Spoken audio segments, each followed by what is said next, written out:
What is in the position of a person who misses the congregational Eid Salah, what should he or she do in this case? If a person misses Eid Salah, then he should offer the Eid Salah.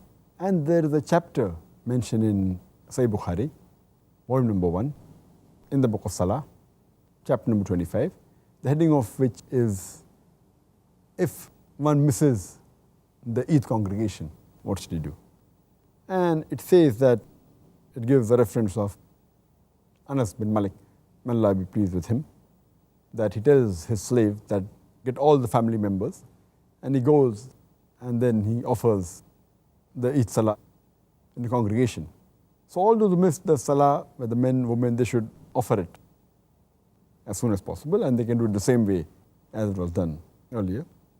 And further it's mentioned in Sunnah Abu Dawud, volume number 1, in the book of Salah, hadith number 1153.